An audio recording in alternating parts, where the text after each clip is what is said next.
जय श्री कृष्णा। जब आषाढ़ मास की एकादशी आती है तो ब्रह्मांड की गति मानो रुक सी जाती है, क्योंकि उसी दिन से भगवान श्री हरि विष्णु पाताल लोक में योग निद्रा में जो चले जाते हैं। 4 महीने के लिए सृष्टि के पालन का भार वे भगवान शिव को सौंपते हैं और यही समय कहलाता है चातुर्मास। यह केवल व्रत और नियमों का समय नहीं, बल्कि आत्म संयम, त्याग और साधना की परीक्षा का भी कार्य होता है। इन 4 महीनों में किए गए व्रत, दान, पूजा, साधना अन्य सभी समयों की अपेक्षा 4 गुना अधिक फल देने वाले होते हैं। इस स्थिति में देवी देवता स्थिर होते हैं, विवाह और सभी मांगलिक कार्य वर्जित हो जाते हैं और मनुष्य को अपने भीतर झांकने का शुभ अवसर भी प्राप्त होता है। चातुर्मास में अपने आप को तन, मन और संयम से पवित्र बनाना है। तो चलिए आज के इस वीडियो में जानते हैं चातुर्मास के बारे में, नियमों के बारे में, पूजा विधि के बारे में, चातुर्मास में क्या करें क्या ना करें, चातुर्मास का उद्यापन कब करें, साथ ही इस बार चातुर्मास कब से प्रारंभ हो रहा है और कब समाप्त हो रहा है। साल 2025 में चातुर्मास प्रारंभ हो रहा है 6 जुलाई दिन रविवार से और इसी दिन आषाढ़ी एकादशी, हरिशयनी एकादशी और देवशयनी एकादशी है।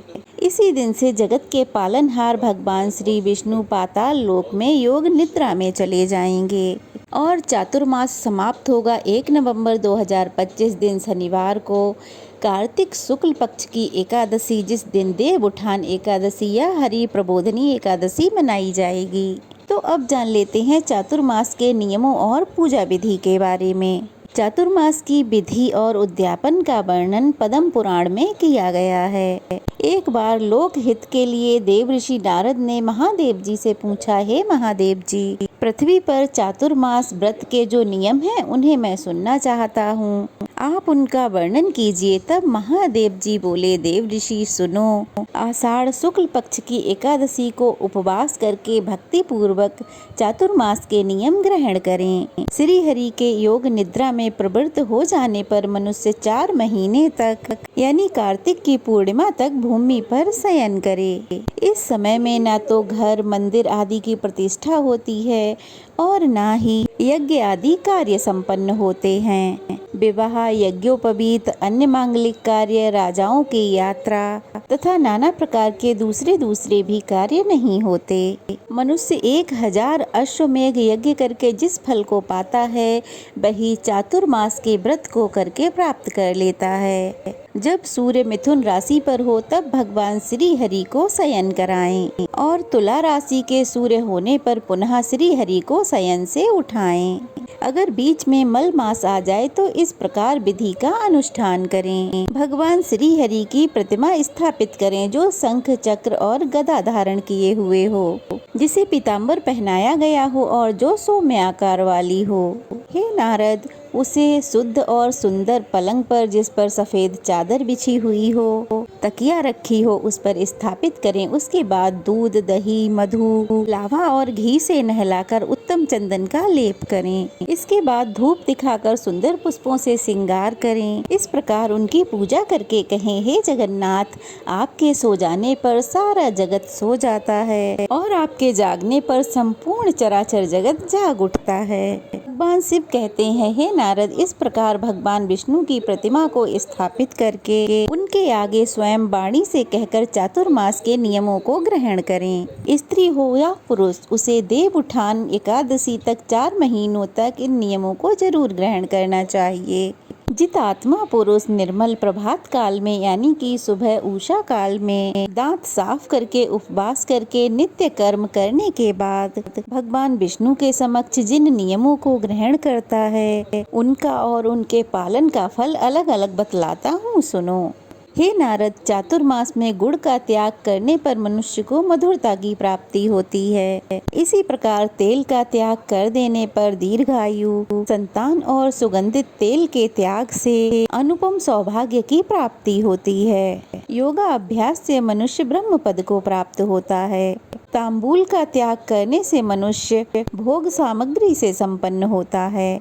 घी के त्याग से लावण्य की प्राप्ति होती है और शरीर चिकना होता है और फल का त्याग करने वाले को बहुत से पुत्रों की प्राप्ति होती है। जो चातुर्मास में पलाश के पत्ते में भोजन करता है वह रूपवान और भोग सामग्री से संपन्न होता है। दूध दही छोड़ने वाले मनुष्य को गौलोक मिलता है। जो मौन व्रत धारण करता है उसकी आज्ञा भंग नहीं होती। जो बटरोई में भोजन बनाकर खाने का त्याग करता है उसे इंद्र का सिंहासन प्राप्त होता है। इस प्रकार के त्याग से धर्म की सिद्धि होती है। नमो नारायण मंत्र का जप करने से 100 गुना फल की प्राप्ति होती है। चौमासे का व्रत करने वाला पुरुष पोखरे में स्नान करने से गंगा स्नान का फल पा लेता है। जो सदा पृथ्वी पर भोजन करता है वह पृथ्वी का स्वामी होता है। श्री विष्णु की चरण वंदना करने से गौदान का फल मिलता है। प्रतिदिन एक समय भोजन करने वाला मनुष्य अग्नि इष्टोम यज्ञ के फल का भागी होता है।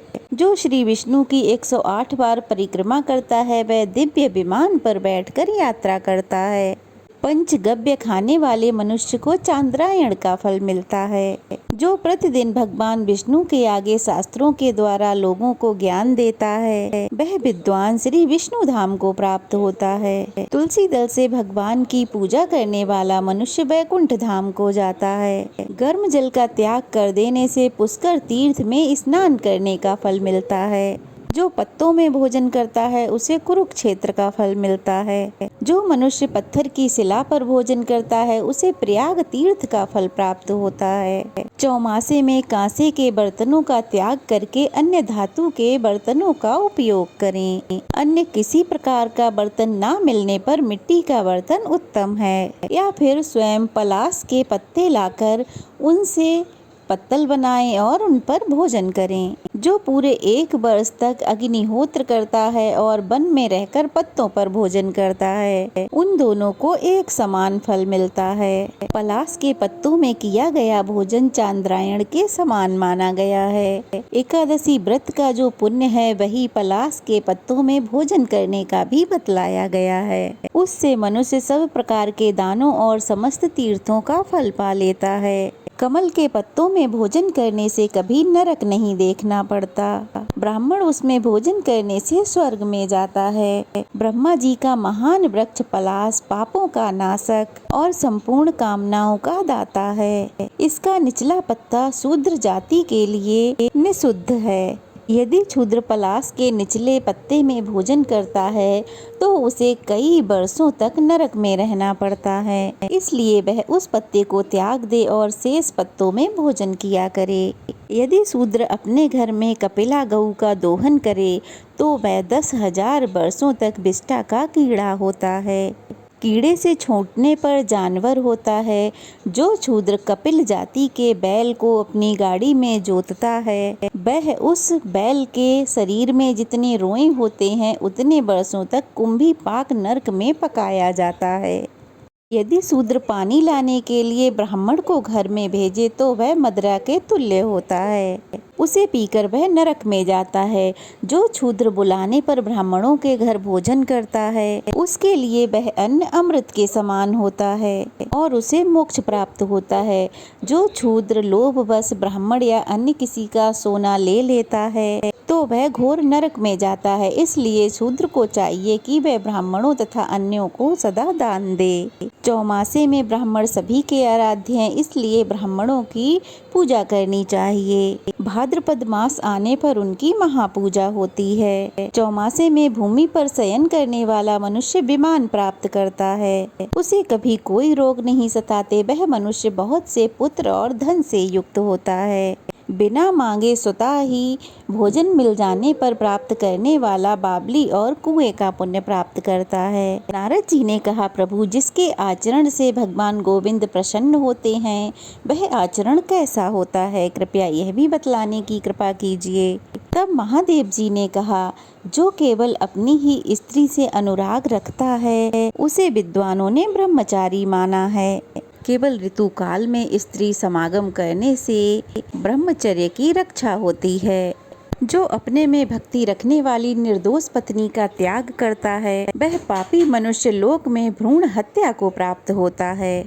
चौमासे में जो स्नान, दान, जप, होम, स्वाध्याय और जो देव पूजन किया जाता है वह सब अक्षय होता है। जो एक या दोनों समय पुराण सुनता है वह सब पापों से मुक्त होकर भगवान विष्णु के धाम को जाता है।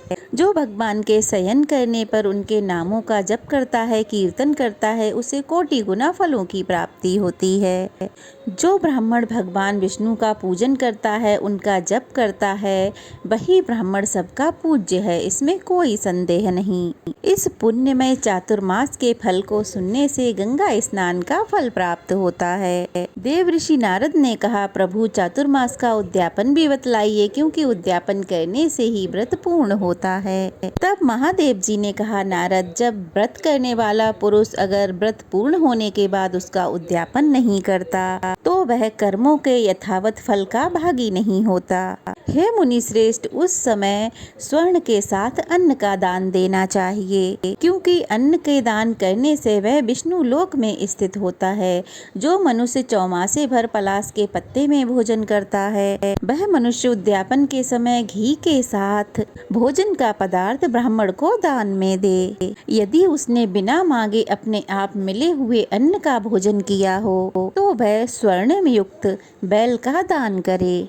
उड़द का त्याग करने वाला मनुष्य बछड़े सहित गऊ का दान करे। आंवले के फल से स्नान करने का नियम का पालन करने वाले मनुष्य को 1 मासा स्वर्ण का दान करना चाहिए। फलों का त्याग करने वाले को फल दान करना चाहिए। धान्य का त्याग करने वाले को कोई सा भी अन्न अथवा अगहनी चावल का दान करें। भूमि शयन का नियम पालन करने वाले को गद्दे, तकिए सहित सैया दान करें।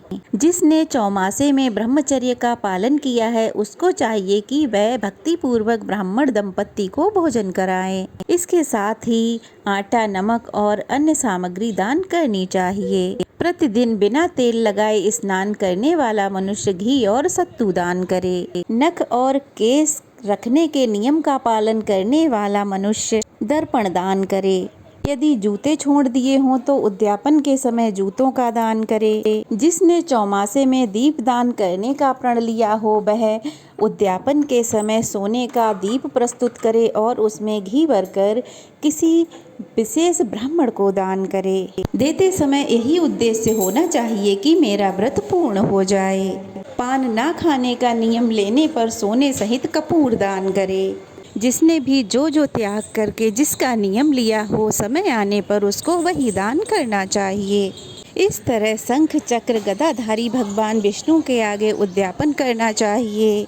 भगवान विष्णु आदि और अंत से रहित हैं। उनके आगे उद्यापन करने से व्रत परिपूर्ण होता है। जिसकी सामर्थ्य स्वर्ण दान करने की ना हो वे केवल अन्न दान करके भी अपने व्रत का उद्यापन कर सकते हैं। तो ये थी आज की वीडियो, कैसी लगी ज़रूर बताइएगा।